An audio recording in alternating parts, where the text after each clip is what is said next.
Hello, listening people. Hello. Hello, Bartek. How are you doing? Doing well, Ryan Slewinski. How are you doing? Oh, I'm doing fantastic. I'm here yet again with you. That's pretty exciting. Yeah, what a coincidence. What a it's let's not make jokes about that. There have been times where we've been apart. Mhm. When the mics are off, we're apart. But when the mics are on, we're together. And that one time when I wasn't here. Three Remember that? times. One time. It was for Dog Month. It was a very special time. Our first themed month. I guess it went beyond Dog Month, didn't it? Because it was also for Wild Yeah, Hogs. yeah. So literally, the first episode after the end of Dog Month. But I missed a Dog Month. I missed Snow Dogs. Yeah, but you were there for the Scoobies. I was there for the Scoobies. And the one with the bad audio episode. Tim Allen.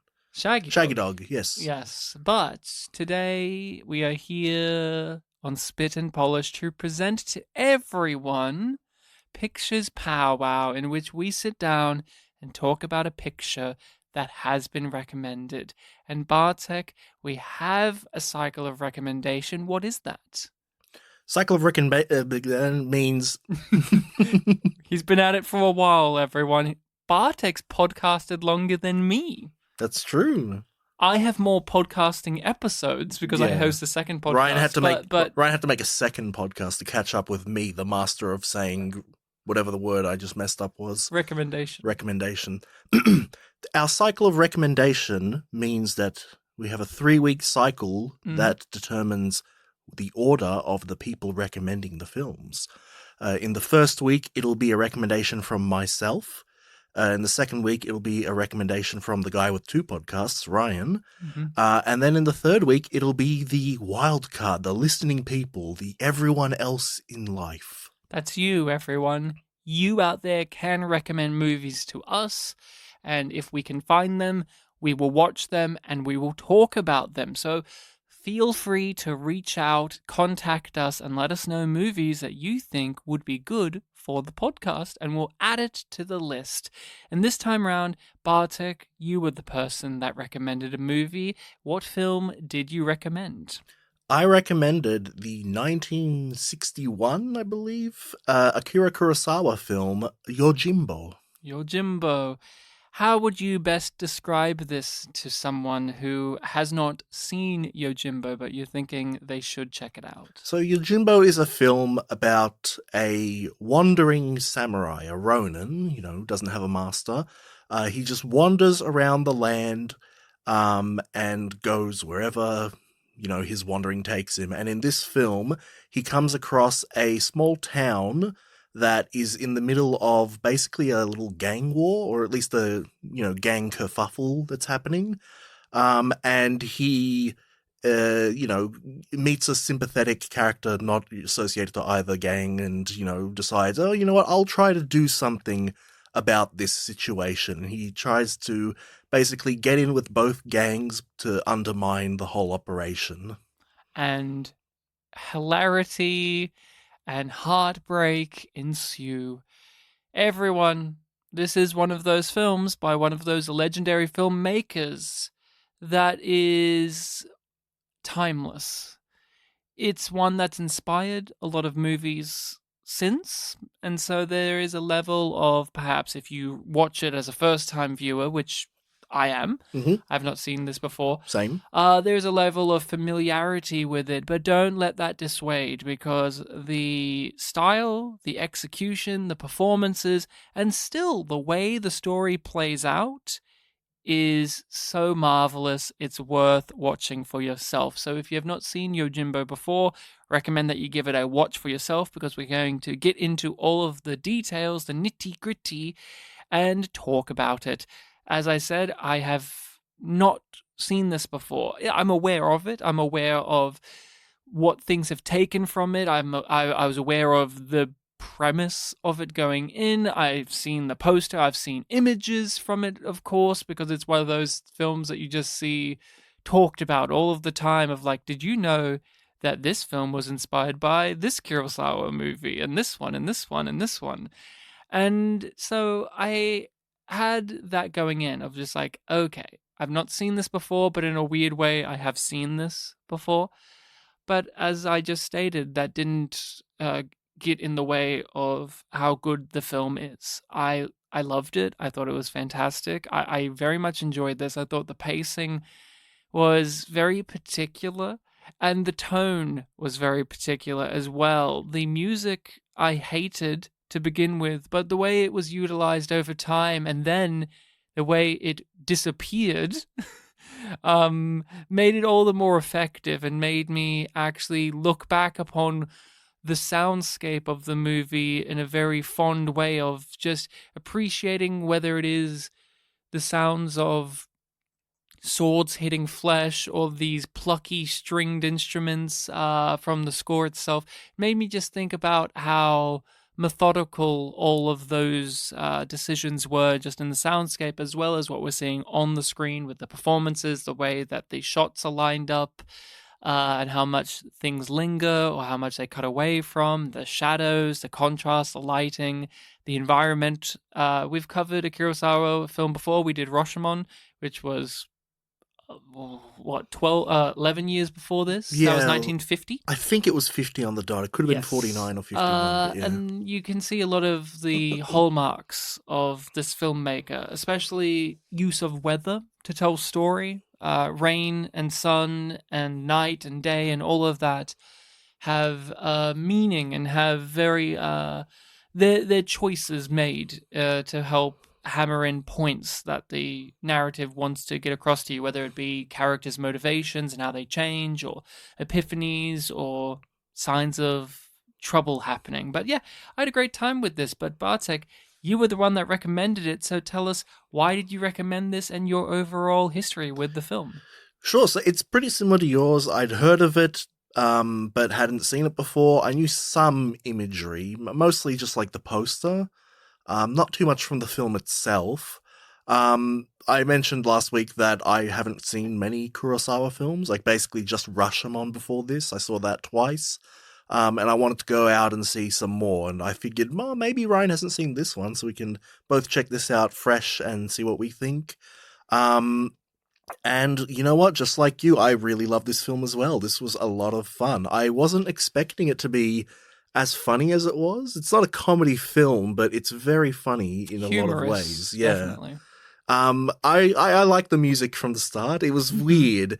It kept making me think that if the instrumentation was different, it could be like Crash Bandicoot music. Yes, I thought of video gamey-esque. Yeah. It's so Crash Bandicoot 1 especially. It's so over the top. Yeah. A lot of acoustic stuff happening, like there's like sticks being hit together. Mm-hmm. And, you know, that's also complemented by some things we see in the film. There's a character that beats a drum repeatedly as a sort of signal. There's the one who bangs the sticks together when they're announcing like time of day and... Yeah. And yeah, there were a lot of similarities to Rashomon, some that you mentioned, but even like character archetypes. Like in that film, there's the bandit character, and a lot of the ruffian, lower rank gangster samurai in this were kind of like him. The sympathetic characters that, you know, weren't fighters reminded me a lot of like the priest and the other character that was in the framing device of that film. Mm-hmm.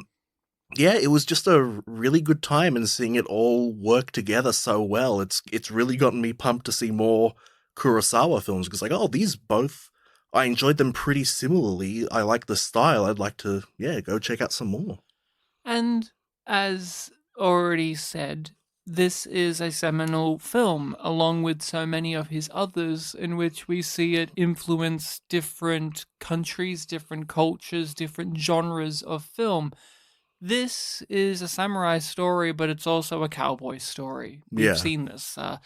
Sergio Leone, you know, he remade this movie without permission, and there's a whole kerfuffle about that, but that's one of the Clint Eastwood, you know, spaghetti western movies, and it's a classic thing of a stranger comes to town.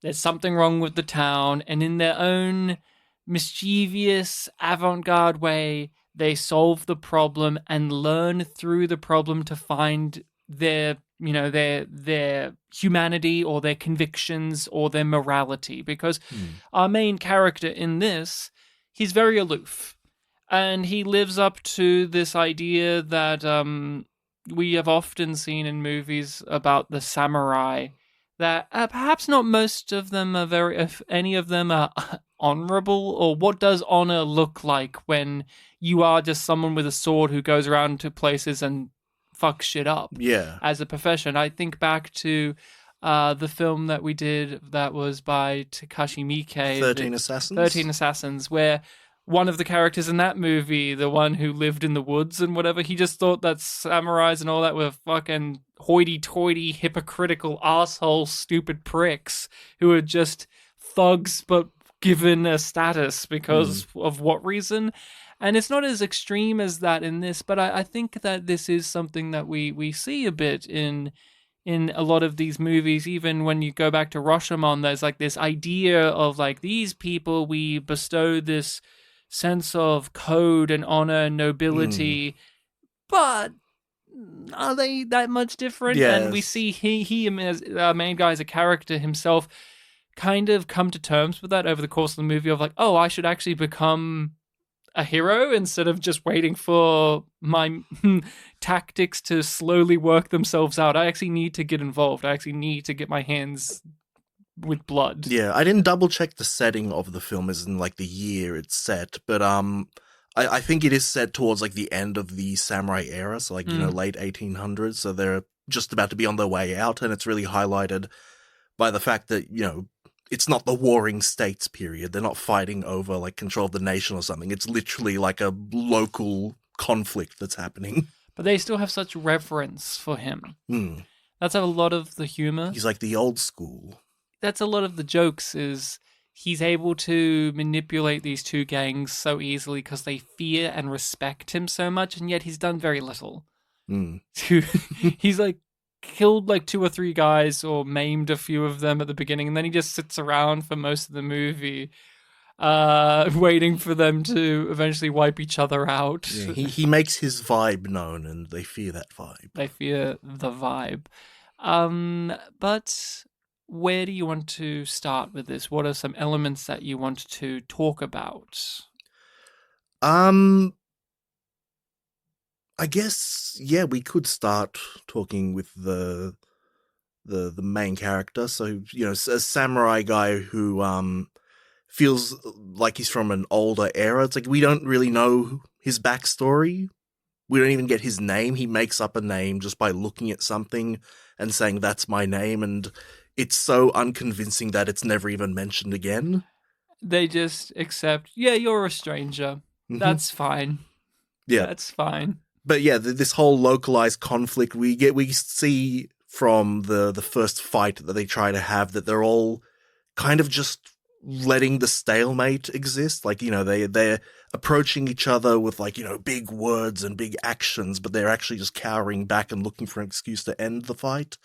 Whereas our main character, he feels like someone who, if he was back in like the Warring States era, he would be like a genuine samurai soldier type character. He has the experience, and that's why they see him as a sort of asset that they can use. And he's also disgusted by them. Because to him, just get it done. Just do the thing, but they're too afraid. And they're too, as we go through it, they're just accustomed to this being the way things are. When you read the synopsis online, there's this interesting way it's framed of like, oh, he saves this poor town from these 2 rival gangs, and that indicates that there's a town. Most of the town is the 2 gangs. Like, everyone else is like, how many people do we get that are just regular citizens that are proper characters? Not that much. Yeah, like 3 or 4. And most of them leave by the end of the movie. Like, the whole family leaves because he sends them away. And then you have the old man and the Undertaker, and that's it. Like, that's basically the people. And then when they fuck up, you know, again, spoiler everyone, when at the end of the movie we take care of the gangs, there's basically no town left. It's just like just all of this, like, there's still buildings, but everything's smoked or rubble or debris everywhere. Like the two nice guys are like all that's left. And basically. then our main character just says, okay, thanks, bye, and he just walks off, and that's the end of that for him. That's the end of his story. That's the end of the film. He's going to wander somewhere else next, and it's going to be a whole movie of an adventure. But it is that beautiful thing of, like, well, how much did he actually make things better, I guess, because there is a certain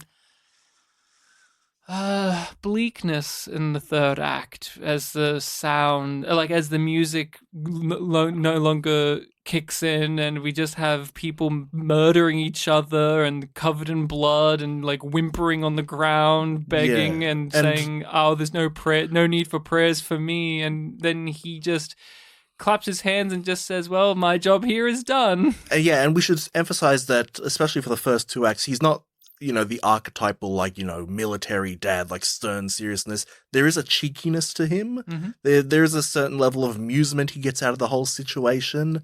He seems to actually enjoy the fact that he's messing with these two gangs quite a bit. And then when you get to that bleak third act, it becomes a bit more personal because at some point they got one over on him. He had to escape with his life and, recover for a few days and then come back and, take down the ones who got one over on him. He got up to that bit in a video game where you get captured and they strip you of all of your weapons and you have to escape without getting detected and then eventually get your skills and strength back and then fuck them up. That and a stealth section. Yeah, because he can't even stand up. Yeah. He has to crawl around and hope that people let him in when he knocks on the door. You also get another thing I was saying before about, like, the end of the era, like, the biggest antagonist for him in the film is the guy who has a gun. That and the giant. And the giant too, yes. But he managed, when he was, not injured, he could deal with the giant just fine. Yes, he could. There is a lot of whimsy in the first half of the film, I would say. The gangs aren't scary. They're kind of comedic, fumbling cartoon characters that are just constantly giving him money. And you have like the pathetic mayor of the town who's like weaseling his way with both gangs. You just have a lot of comedic affair or just this sense of like, oh, this is just light and fluffy. Yeah, the gang who seems to be the poorer one but is the one that is still standing in the climax. All of their like bigwig names are like animal themed, like animals of the zodiac. And then the other one, it's much more of like a family thing where, you have the head guy of the gang, but also his wife does a lot. And they have a son who they're kind of disappointed by. And they do a lot of things with the son throughout the film. Yeah, they do. I also enjoyed that section in which some of the gangs start to turn on itself because they realize, like, hey, once everything's done here, they're just going to discard us, and well, fuck that, and they just, like, grab the things off the buildings and just start throwing them in the street and just stomping on them, just like, screw this stinks. No, we're going to keep up the conflict. Why would we want to resolve this? That means we're out of pocket. Which, amazing. Truly amazing stuff. Yeah, it goes back to that whole thing about how the gangs kind of did survive through that stalemate. Like, the stalemate was something necessary. It was. I love as well anytime there was a fight or heightening of conflict or the potential of the situation getting out of hand, our main character would just climb up that little tower in the center of town and just watch it and laugh and have a great time and slap his knee and then crawl back down and just be like, oh, that was great. I got a lot of amusement out of that. All right, good night. That first time was really great. The one where, the cowering fight, because he was hired to like lead the more rich gang. But just before the fight started, he heard about their plot to like, oh, when the fight's over, let's kill him and take the money back. And so as they're ready to start fighting, he's like, hey, I overheard you guys. Here's your money back. Fuck you. By the way, the fight's starting now. I'm going to go enjoy it at the top of this tower. And he's telling the other gang too. It's like, they just double-crossed me. I have no allegiance to them. Yeah, that's right. Yeah, he says, fuck you. Then he approaches the other gang and says, they've offended me. I'm not helping them. Have fun. And so no one can be upset at him because everyone's aware of like how he got double-crossed. I like that conversation he has with the old man where the old man says to him, eventually they're going to, like, come back and get you, right? Because you double-crossed them. It's like, yeah, once they remember to have a conversation with me, I'm sure that'll be all fine and dandy. But I wonder which one will come to me first and with how much. Yeah, that thing we were saying before about, like, hey, they offended me, that was also a power move for his plan, because, hey, he's going to be now more receptive to us, the poorer gang, right? So we can go to him and make an offer, and when they do eventually hire him, it's less about, like, naming a number and saying, like, just take what you want, and yeah, it's fine with us. And he still says, let me think about it. Let me think about it. I need to wait till this inspector's gone and then weigh up my options. Yeah, that lead actor, Toshiro Mifune, I know he's world famous. He did a lot in the West, but yeah, you could really see why in this film. Just his mannerisms, all of the decisions they make. Like, there was one point where I think he approached the poorer gang and he, like, indicated himself, like, hey, come here. And then some goons came up to him and, like, what do you want? And they saw who it was. And he's like, I want to talk to your boss. And, they hesitate for a bit, then they go upstairs to get the boss, and he sits down on the stairs, back turned to where the boss is going to come from. He's like, yeah, his back's turned, he doesn't care, no one's going to attack him, he's the cool guy. He's the coolest. He does not need your respect because he already has it. There's a lot of behind the scenes of this movie, of course, with anything as seminal as this. There's always a great plethora of information. One of the things that I enjoyed was a main man and I guess his rival antagonist, the one with the gun. Both of them were told to play their characters with specific animals in mind. A main one with a dog and a wolf in mind, so that's why he does, like, the kind of twitching of the shoulders, kind of like when a dog has, like, a flea on them, and just that, like, he's just like a scrappy dog that's looking for scraps and just hungry. And then the other one with the gun is like a snake, and that's why he's always, like, wiggling about, and literally his end scene is him in the dirt just wiggling and slithering around. That's a good observation, because when they told us the meaning of his name, they said he's like the rabbit from the Zodiac. Of the brothers, he was the only one whose name I couldn't pick out from my animal knowledge, but yeah. But yeah, that one, the one with the gun, was playing it like a snake, and he was a very interesting character. I think what was disarming about him for me, not only was it that he had a gun, which made him more modern, but the actor himself, he's so hip and young, and he has this stylish haircut. He reminded me more of, like, a slightly more modern, or at least, like, 80s Yakuza. Yeah. And that's what I mean. Like, he looked like a little bit, and this isn't a negative, but I think it worked. Like, he looked like a person from the future in comparison to everyone else. Yeah, he's using the modern weapon. He's the one that managed to, foil our main character's plan at the end of the second act. And in the climax, like, he's the, threat that he has to deal with first. And, that climax is really great because the main character does the most efficient things first. Like, oh, he's the biggest threat. Throw this knife at his wrist so he can't use the gun, take him down, take down his strong brothers, and then the rest will fall. And he also, not only does he take down, like, he gives us the second act low point, he's also throughout the movie the only one who sees through the samurai's bullshit. He's just like, no, yeah, buy him. Sure. Like, he says it with a real sense of derision of, like, yeah, buy him. Sure. Like, you aren't buying him. All right.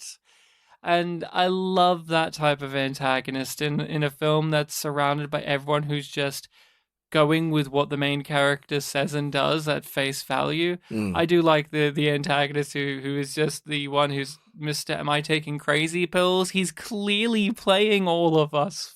Fuck this guy. And in another way, he's also, because we did a couple of weeks ago, Butch Cassidy and the Sundance Kid, and that was all about, like, an end of an era thing. And we have a couple of characters in that film who basically give, like, a little lecture about, like, it's not like the old days, and that's what this character kind of represents. With a lead samurai, you mentioned the actor, and he's world famous. He was in Rashomon as well. Was he? Yeah, I'm pretty sure. I was looking up his filmography. I think he may have been. Okay. Yeah, but I thought he was like the main guy in that, wasn't he? Or was that a different guy? Who's the main guy in Rashomon? Like the bandit, the one who's in pretty much all of their stories. If he'd be anyone, he would be the bandit. Yeah. I couldn't remember if that was him or not. I'm pretty sure it is. I may be mistaken, but I was looking him up, and he's like a frequent collaborator with Kurosawa. Obviously, he was in Throne of Blood and Seven Samurai and Iron Fortress. He's just one of those people who's like, yeah, were you in this movie? You were in this movie. Great. He had a lot of credits to his name, yeah. Yes, he did. And the physicality is what makes these performances in this style, because like with any foreign cinema that we partake in, what are the ways that they tell stories? What are the things that they focus on? And obviously each filmmaker, each storyteller has their things. Like when we did Ozu, he very much was like naturalistic. Let's have the camera at a medium. We're not doing any fancy shots. These performances feel like naturalistic people. But then we have someone like Kurosawa who's doing like old school period piece and almost doing like getting his performers to do almost like kabuki style performances where they're very physical and exaggerated, and you could almost watch it without dialogue and understand what these archetypes are supposed to be. Like mentioned, you're going to play it like this animal, and so let's have him do the shoulder tick thing. And I find that approach to be very endearing. I think for me, because I know there are some people who can kind of get turned away by these different ways of doing it. Like, I think if you're, someone from the West and you're accustomed to how Hollywood does it, there's a certain idea of like, oh, everything has to be the hero's journey and the 3-act structure and they got to, the performance always has to, even nowadays, oh, I can't watch old Hollywood movies. Those performances, they speak with those weird transatlantic accents and everyone feels theater, and everything has to be grounded and mumbly and natural. And I don't care about that stuff. I'm always open to these. Like when we do a Czechoslovakian movie, I'm like, oh, I can't wait to see them do cartoon performances.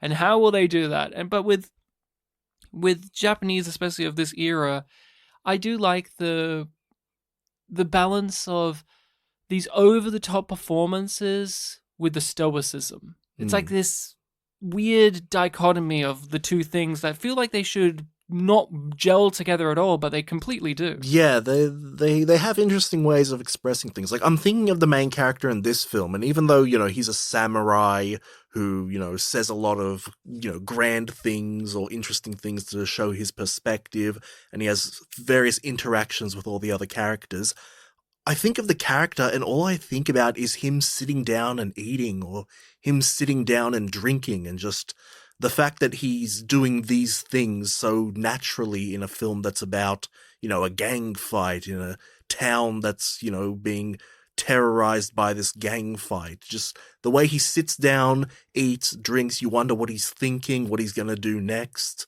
It's like that very simple action that, someone might listen to me say this and say like, oh, you're just reading way too much into things. Like it does stick in my head. Yeah, and when we studied drama at university, we did study these things. Like there was little pieces where it's like, okay, the physical performances, this is how, the use of masks and how, okay, strip away expressions, what do you do with your body? Or the opposite way around, okay, let's strip away what you can do with your body, what can you do with your face? And Japanese culture, theater, cinema, these have been going on for a very long time, and they have their ways of doing it. Even when you watch something more contemporary, more modern day, you can still see some of these styles come about in their live action stuff. And I like it. I think it's using the visual medium of film, because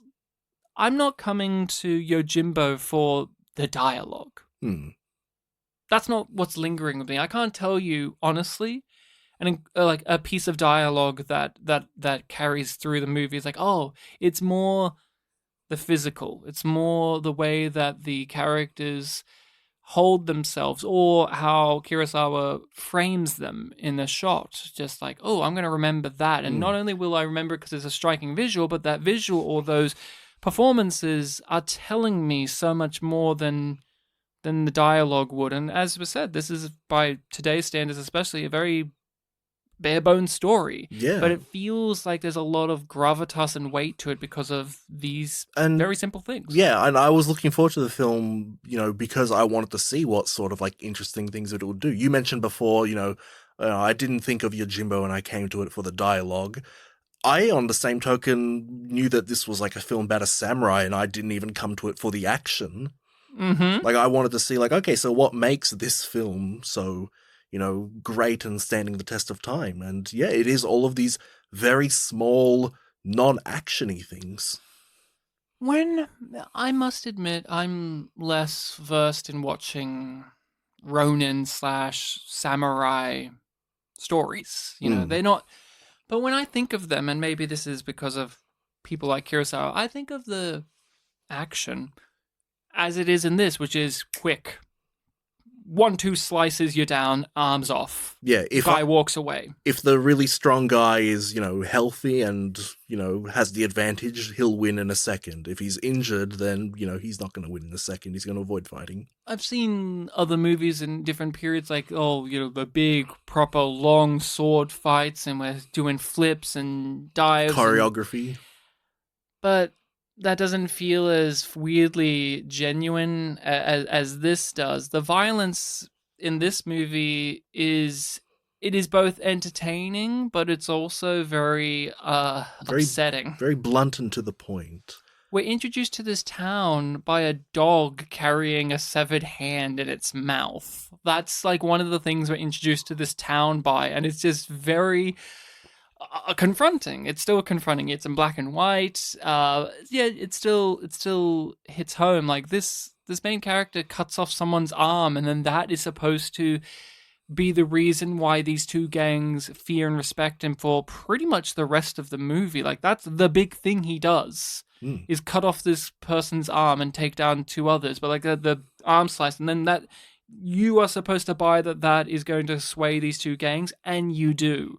Because it's the most direct form of action, contact, violence we get at that point in the movie, and it is for a majority of the film. We have to wait until he takes down 6 guys, and that's quite a while in. Yeah, thinking in other mediums, like if you have an anime or something where they're doing a very similar thing, you'll have a lot of like very stylish things, like, a character might unsheath their sword and there might be a flash of light, and then it cuts to them putting their sword away and everyone falls down. It's like, oh wow, he took them down in the blink of an eye. But like that moment where he did take down those 3 guys, it was done, literally and so fluidly, and the character was so blasé about walking away from them afterwards. It really did feel like, oh, if I blinked, I would have missed everything he just did.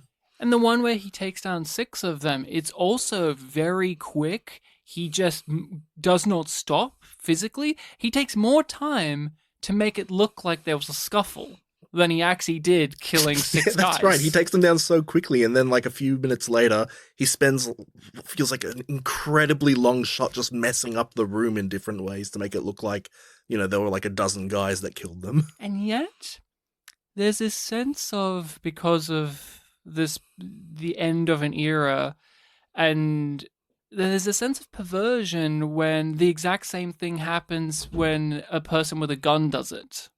The guy with the gun just takes down people, boom, they're gone. But so does a hero, but with a sword. But yet it feels, because of just the way that the atmosphere of this movie is, it feels wrong when the guy with the gun does it. There's less honor. It feels less honorable, but it's as honorable when the guy kills people where they can't even get their own swords out of their sheaths. Like...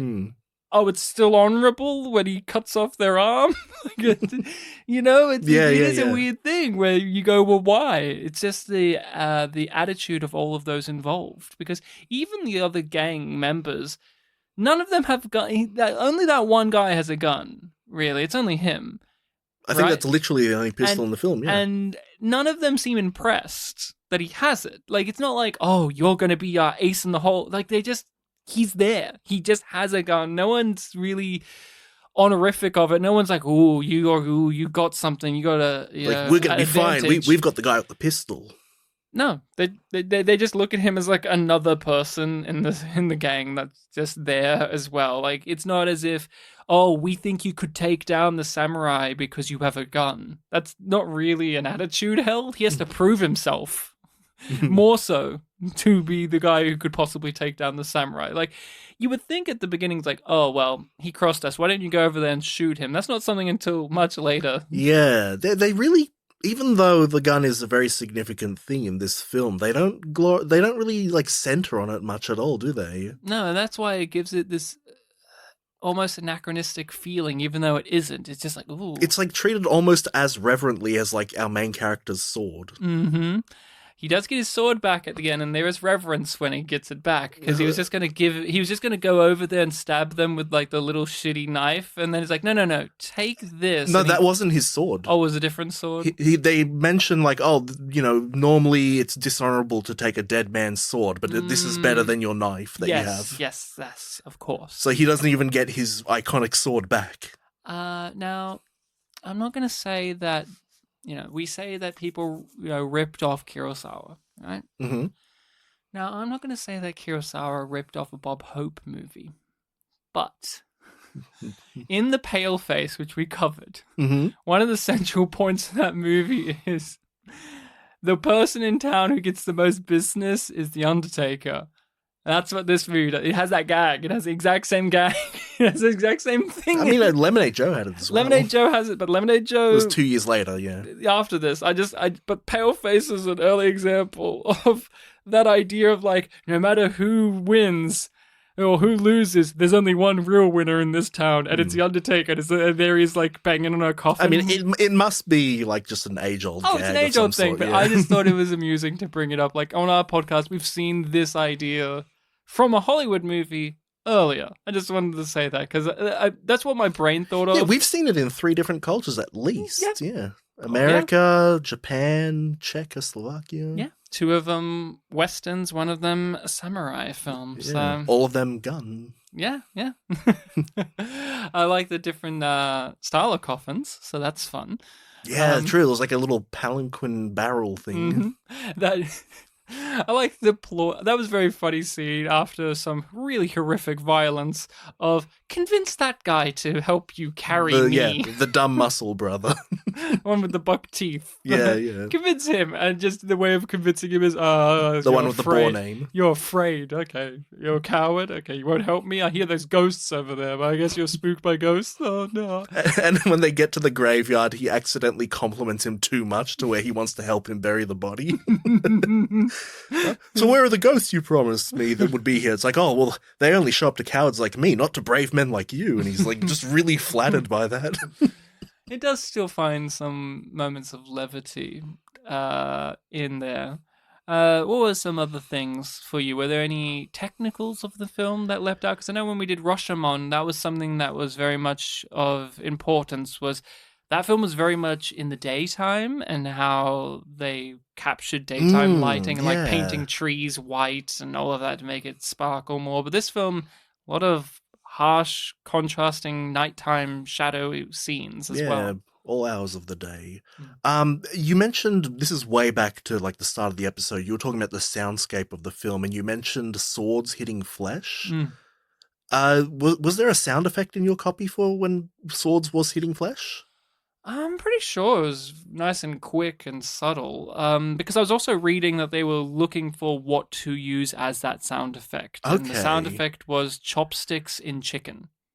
Okay. Isn't that weird? Yeah, that is interesting. Because in my copy, maybe I just wasn't listening close enough, but it sounded like there was no sound at all. Right. It's also so quick. Yeah, so maybe if you have your copy, like after this episode, just show me one of the But I was looking through the trivia a little bit, and that was one of the things of like they really wanted to figure out like what can we do for sounds. Like we've done like sword hit steak and this, and they were like, oh, it's chopsticks in chicken then hit by a sword. That's interesting. It's got this real squelch sound. Yeah, I didn't look up any of the trivia really, but that is interesting that, I think of other sound effects in films, and like meat seems to be a recurring thing, like punching meat tends to be like, boxing hits sound effect. Or squishing grapes is another one that often comes up as well. Yeah, abusing food. Yes. Oh, yeah. You gotta squash a watermelon or else you don't get a good squash sound. I liked how, obviously, the main character didn't like any of the gangster characters, but I like how he seemed to especially not like the wife of the rich family.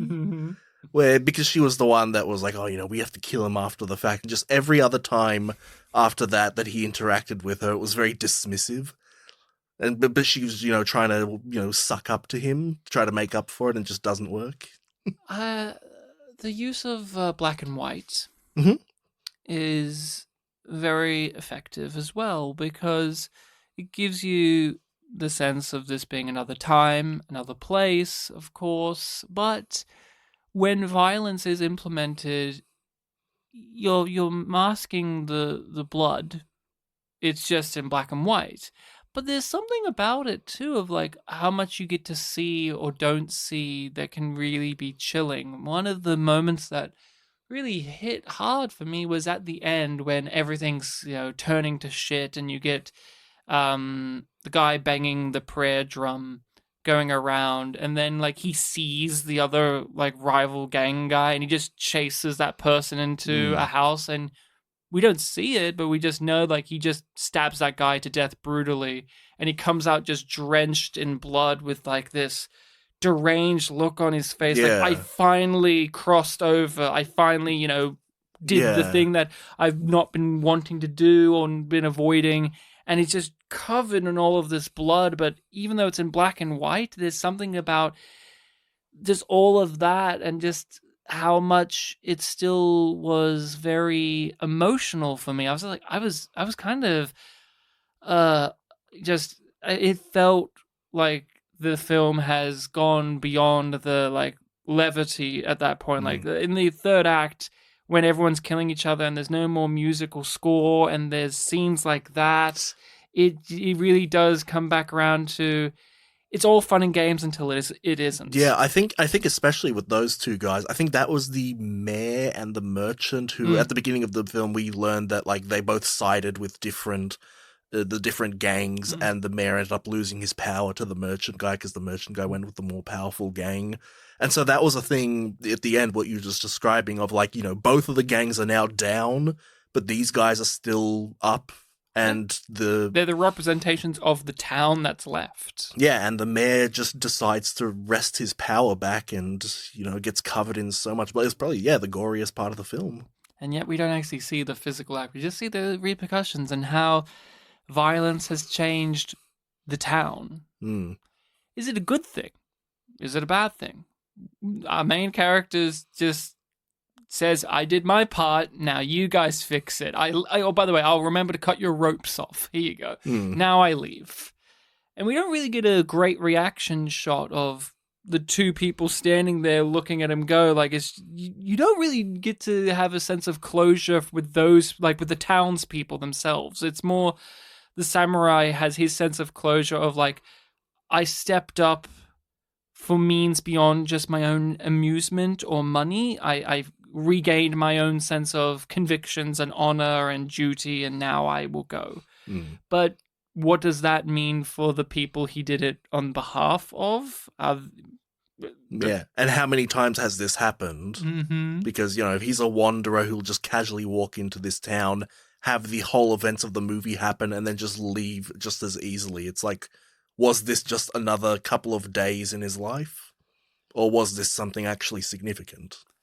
The use of weather, I mentioned it at the start. Kurosawa seems, when I read about his work and when I've seen his stuff, it is very important. Like when the rain comes down, it means that things are about to change. In Rashomon, it was like black rain to make it stand out. I think. Yeah. But I also loved how it complemented some of the sets when they're in the old man and the samurai are in, I assume it's the old man's place. I can't remember. I think it's his restaurant. They're sitting there and they're like watching the rival, like they're watching one of the rival gangs have the mayor come over and do all of their stuff, and they're just like looking through the panels. And it's at night, and you just get like these sharp, like little frames that we can see because they're being cut off by planks of wood. And then when the camera like cuts to a different part of the room, and you see like, oh, on this side there's just no wall, no doorway there, or whatever. You just see people walk past. It's like everyone can see each other. Yeah, and what they're doing. There's no secrecy, and yet it's also about people being secretive and doing mischievous, shady things to one another. You really get, we've talked about this in many different films before, but you really get a sense of the size of this town, notably how small it is, because there are just so many moments where, you know, a character will be at one gang's headquarters, and then their next objective is to go to the other gang to, you know, talk to them or do some sort of business, and you don't cut to the future. You just see them walk there because it's not that far away. And halfway between the two of them is where our, you know, main guy and the restaurant guy are. So it's like they get this middle view of the entire town, and it feels like, you know, in any other sort of like conflict where it's not kind of like a stalemate going on, it's like you're right in the middle of the shit. But here, they just get a really good look at like, oh, let's see what they're doing. Open this panel. Let's see what they're doing. Open this panel and kind of look out.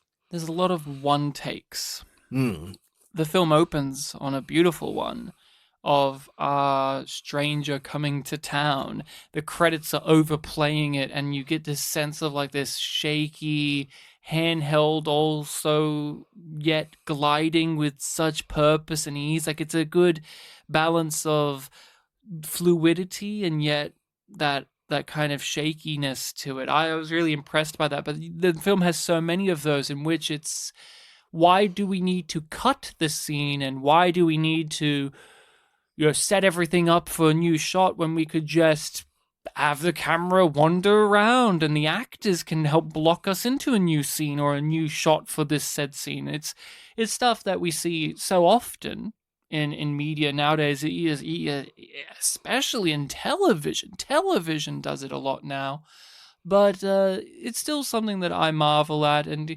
it's done with a lack of showiness. That's what I like about Kurosawa, is like on a visual level, I don't find him to be showing off. And yet what he is giving us is something worth showing off, but I don't have that sense of you're going to be grandstanding. Yeah, just staring at it, chewing popcorn, like, oh, fuck yeah. Because when we did, the Ozu film, he's very much the opposite. Gozu. Gozu. Yeah. Don't you Gozu me. But when we did Late Spring, he's very much... Oh, you were talking about... Oh, sorry. Yeah, when we did the Ozu film, Late Spring, I thought you were joking. No, I was genuine. I didn't realize. But when we did his contemporary Ozu... he's a very different filmmaker.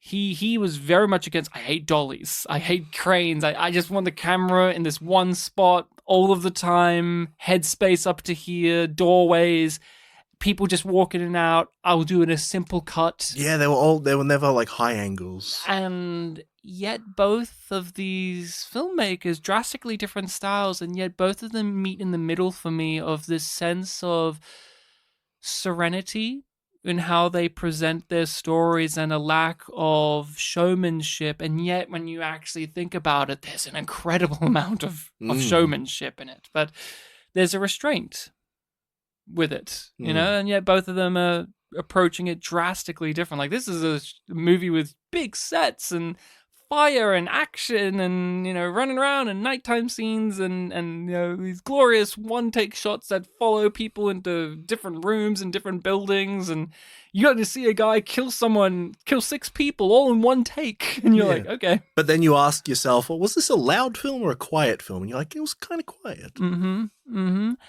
Is there anything else you want to talk about with Yojimbo? I think we got it.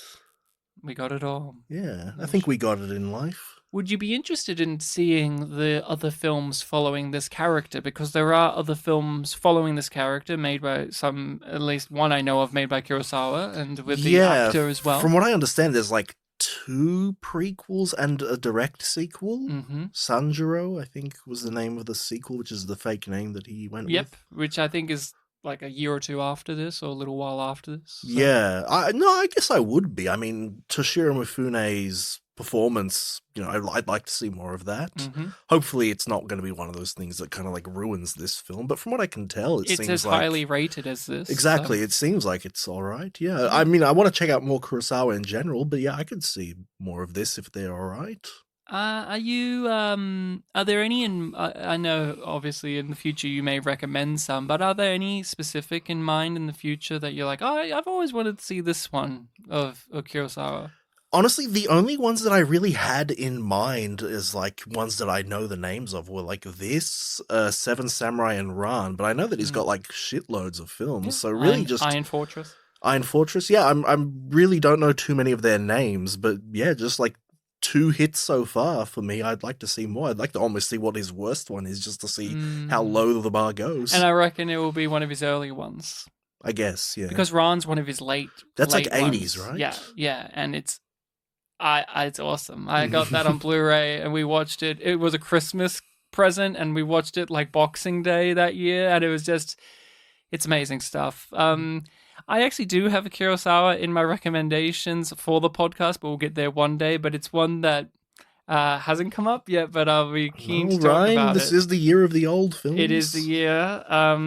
So we both recommend Yojimbo. It's a fantastic time. Please, everyone, make sure to give it a go through, because there are these, I get so annoyed when, there are people who are like, oh no, it's old, or oh, it's in black and white. Like, we've known people who have studied film who are like, oh, I don't watch old movies, or I don't watch black and white movies, or I don't watch foreign movies. Like, what's the point? And like I said, yeah, it obviously has familiar story beats because it was doing this stuff, but there's still the way that it's shown to you is still. I remember unique. You were saying the same things about Rashomon, where you were like, oh yeah, I've seen all of the films that have been inspired by this and this type of storytelling and a bunch of things, but you were just really surprised by how effective it was. Yeah. Some people, they have an aversion to old. I don't necessarily. I sometimes think that I do. Like, I'm walking into something like, oh, I got to be ready for this. I know I talked about that a little bit with The Man Who Laughs, which, to be fair, that one was more of a thing that I like really haven't seen anything of. But in those cases, like, you acclimatize. Yes. Or you die. I'm sorry, everyone. You just drown. But yeah, you might die watching Yojimbo. So, buyer's remorse. Buyer's remorse. Or buyer's beware, sorry. No buyer's remorse. If you do die, it's buyer's remorse. But beforehand, buyer's beware. And if you live, good, thumbs up. I'm doing thumbs up. 2 thumbs up. There's a Roger Ebert thumbs up for you. Siskel gives it a thumbs down. 1 Roger, 1 Siskel. Okay. But it is my time now to tell us what the film next time on the podcast we'll be watching and talking about. That's true. And who's recommending it? It's me as well. Oh. I'm recommending the film. So Ryan's telling us, and he's the one that chooses in the first place. We're going a bit more contemporary. But 1962? No, for ourselves, I should say. Okay. We are doing a film by a filmmaker who has only just released his second movie, and this movie that I'm recommending was his first, made in, I think, 2014, so the guy takes a little while.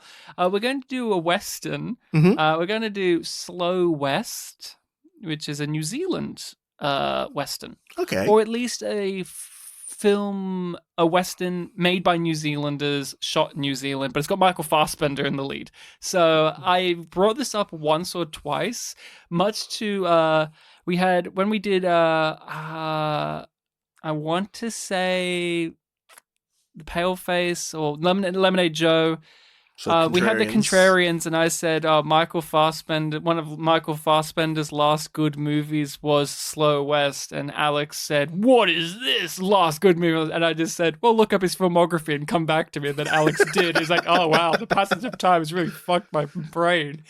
So so next time we'll talk about what is arguably one of the last good at least in my opinion, Michael Fassbender movies. I say that I think he's probably made some new films that are good. Michael Fassbender, we'll talk about him next time, but he's an actor that befuddles me very much because I think he's very good, but he chooses projects that do not indicate that. We've not done a good Michael Fassbender movie on the pod. Yeah, we've done, well, other than Assassin's Creed, we've done Assassin's Creed, we've done Snowman. Was there something else? No, I think that's it. Yeah, just an unappreciated masterpiece, therefore perfect, and The Snowman, which was very flawed. Yeah, but entertaining nonetheless. But that is all. Thank you so much for listening, everyone, and let us know your thoughts on Yojimbo, or if you have any film recommendations for us, you can contact us over where, Bartek? Where can people contact us? Go on your internet device, and if you've got an email, you can go to the Compose and type in spitandpolished@gmail.com to send something to us directly. But you can also send us direct messages or YouTube comments. You've got our YouTube channel, Spit and Polish Presents, where we upload all the episodes that we make, and on a very rare occasion, something else. We've got our Twitter account, also the x.com account. You know, call it what you will. Spit and Polish Presents on that as well. And we have our Facebook page, Spit and Polish Presents also. The Facebook page, Spit and Polish Presents. You can message us on any of those and we will see it. And that's how you can also send us recommendations for the third episodes in our Pictures Powwow cycle, because they all come from basically all of these different places. Thank you for filling us all in. I have an update. Michael Fassbender has made one or two slightly good movies, but they're ones that people are divided on, so I don't know what that feels. But we have covered a divisive Michael Fassbender movie where he was a lead, A Dangerous Method. The one about Carl Jung and Freud. I forgot that was him. That was him. He was Carl Jung. Yeah, he's one of those guys. But I just wanted to mention that because that was one where you and I were kind of split on that, like individually and as a unit. We were both like, I don't know whether, but I won't say that's a bad movie. We've covered one. We've covered a good Michael Fassbender movie, just one that's divisive. So, thank you all so much again. We're going to get out of here.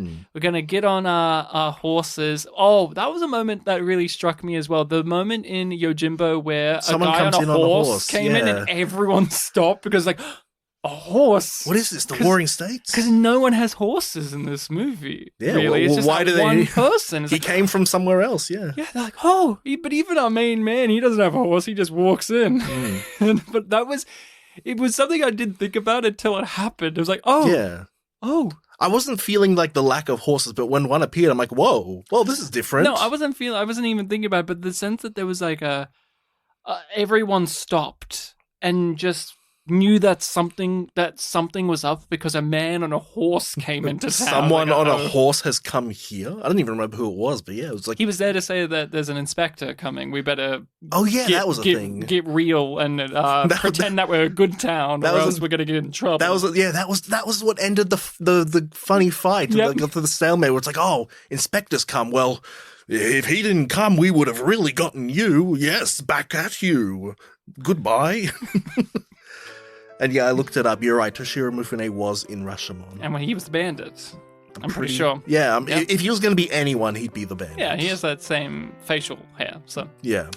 And haircut, basically. But he's just a little bit older in this. He's a little... And he's not, like, barely wearing clothes in this one. So there you go.